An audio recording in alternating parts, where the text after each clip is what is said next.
లారీలు దించడం సాధ్యం కాదు. అంటే 50 కాదు కదా, అంతకన్నా ముందు వర్షం.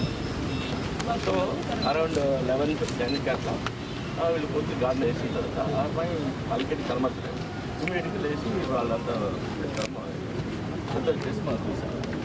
ఇక్కడ అంతా ఒక 16-17 దిస్ సైడ్ ఇక్కడ ఒకసారి ఇక్కడ తిరగడం లాస్ట్ నైట్ లేట్ నైట్ అమ్మాయి కనబడుతుంది అంటే మనం 40 సర్చ్ 40 బయట అంటే బయట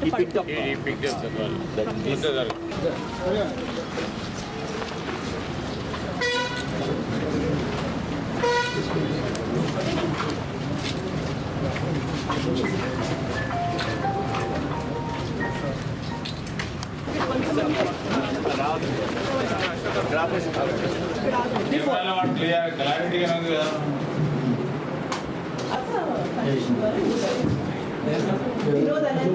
బాగా మ్యాచ్ చేస్తారు.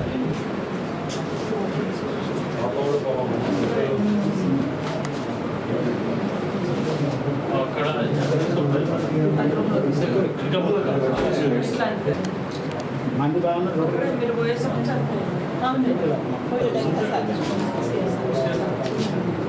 అదే నేను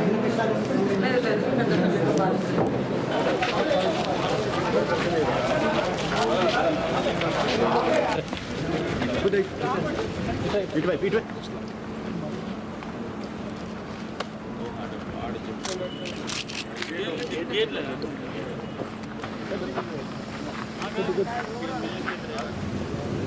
ఆ చిన్నారి చనిపోవటం అనేది అత్యంత బాధాకరం. ఆ నిందితుడు చేసిన చర్య హీననీయం.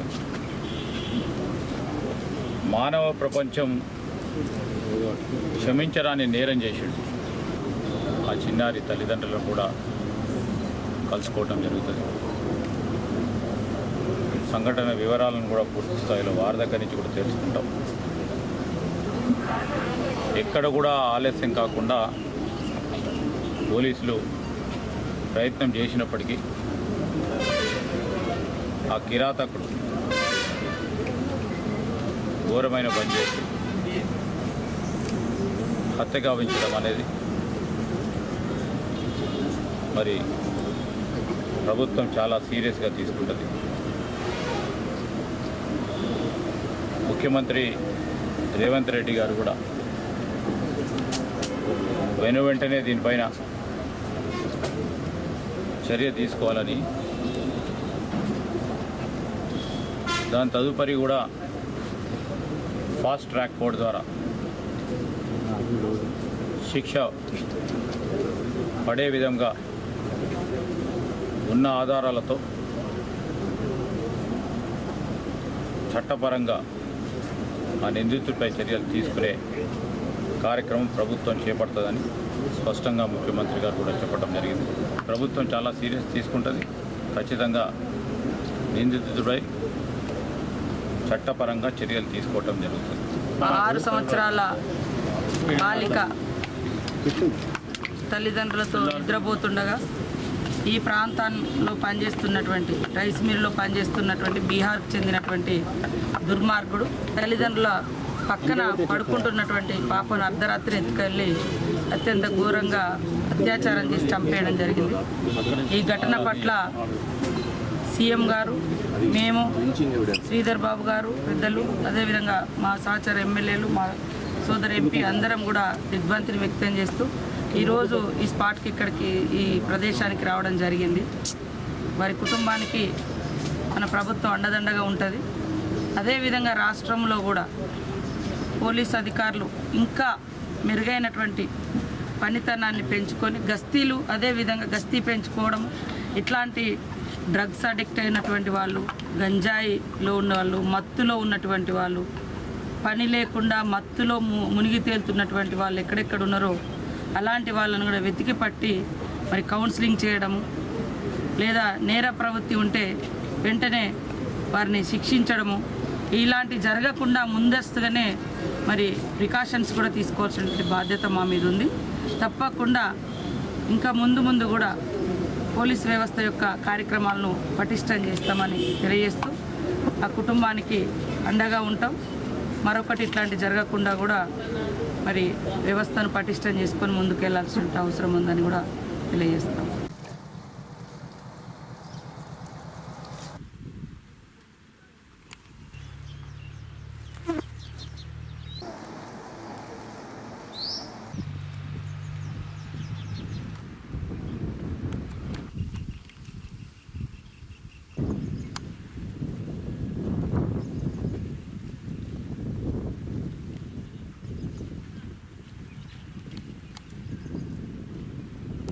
నాగలి ఏడ్చింది అమ్మా గొడ్డు గోద తల్లడిలేనమ్మా, నాగలి ఏడ్చింది అమ్మా గొడ్డు గోద తల్లడిలేనమ్మా, గొర్రు గోడున ఏడ్చింది అమ్మా కర్రు కన్నీరు పెట్టిందే అమ్మా.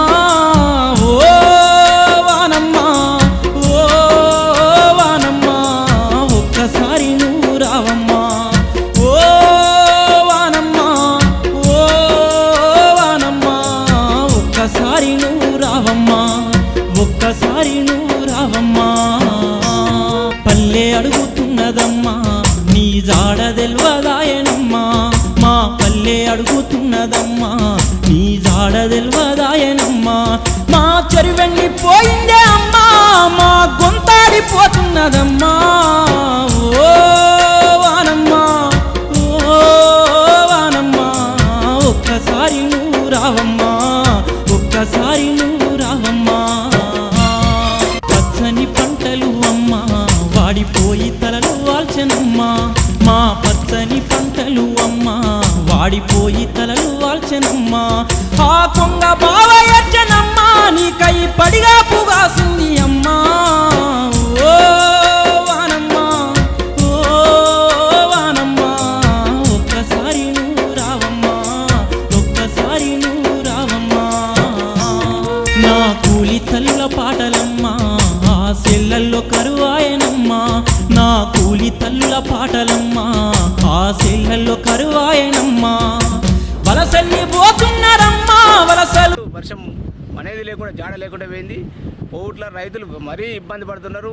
లక్షలాది పెట్టుబడులు పెట్టి ప్యాకెట్కు 1000 నుండి 800 నుండి 1000 రూపాయలు 1500 దాకా ఒక్కొక్క పత్తి ప్యాకెట్ విత్తనం కొని ఎకరాన 2 నుండి 3 ప్యాకెట్లు పెట్టడం జరిగింది.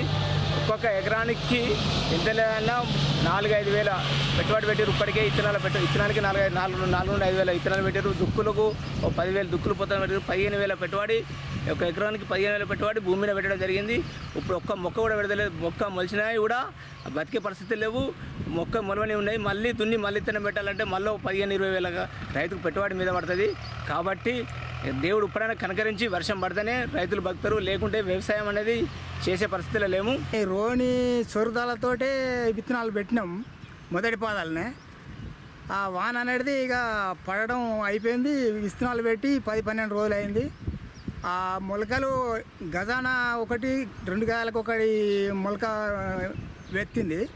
దానికి మగ్గులతో నీళ్లు బాకెట్లతో తీసుకొచ్చి గొంతు కదా తడిపినట్టు తడిపిస్తే ఏమవుతుంది, పొద్దున పోతే సాయంత్రం వరకు వల్లిపోతుంది, మెడలు వంకరెత్తుంది.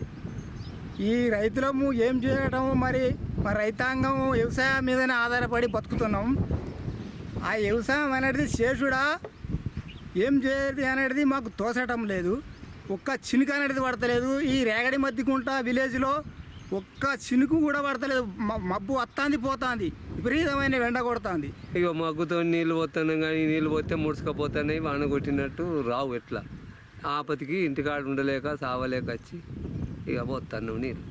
ఒక్కొక్క మొక్కకు నీళ్ళు పోసుకుంటా బతికిస్తాను. కొన్ని చెట్లు పోయేటి పోతున్నాయి. ఇక మళ్ళీ ఇత్తనాలు వేసుకుంటా పెట్టుకుంటా ఇక రైతుకు ఇక మిగిలింది ఎగిరి. మరి ఇప్పుడు వానలు పడకపోతే పరిస్థితి ఏందే? మరి వానలు పడకుంటే మొత్తమే పోయే తట్టే అయింది. ఎండలు దంచి కొడుతున్నాయి. నిన్నటి ఎండ ఏమన్నా ఎండేనా? చుట్టూ మెట్లు కొడుతున్నాయి. ఇక్కడ ఈ ప్రాంతం మీద కొడతలేవు.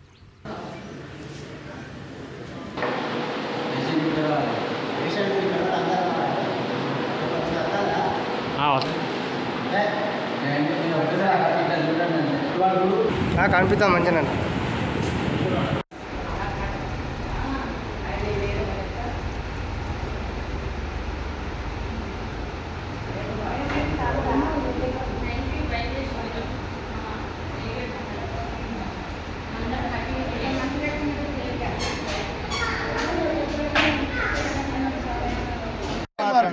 పద్మశాలి జై పద్మశాలి.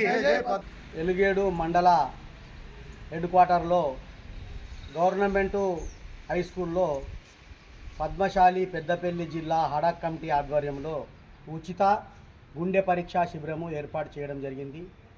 ఇందులో బీపీ, షుగరు, ఈసీజీ, టుడికో పరీక్షలను ఉచితంగా మెడికవర్ హాస్పిటల్ కరీంనగర్ వారి సౌజన్యంతో ఈ యొక్క ఎలిగేడు మండల ప్రజలకు ఈ యొక్క కార్యక్రమాన్ని పెద్దపల్లి జిల్లా పద్మశాలి సంఘం హడాక్ కమిటీ ఆధ్వర్యంలో ఏర్పాటు చేసి బీద బడుగు బలహీన వర్గాల ప్రజలందరూ ఈ యొక్క కార్యక్రమంలో దాదాపు 200 మందికి పరీక్షలు నిర్వహించడం జరిగింది.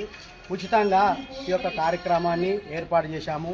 ఇందులో మా హడాక్ కమిటీ సభ్యులు పరిష రమేష్ గారు, మరి అదేవిధంగా మామిడాల రమేష్ గారు, మరియు దేవసాని లక్ష్మీపతి గారు, గాదాసు రవి, ఈ ఎలిగేడు గ్రామ వాస్తవ్యులు దూడం వీరేశం గారు, బూర్ల సత్యనారాయణ గారు, మరి పొరంల కుమార్ గారు, మరియు గ్రామ ప్రజలు, ఎలిగేడు మండల ప్రజలు అందరూ పాల్గొని ఈ యొక్క కార్యక్రమాన్ని విజయవంతం చేసినందుకు పద్మశాలి సేవా సంఘం హడాక్ కమిటీ వారి తరఫున ధన్యవాదాలు తెలియజేస్తున్నాను.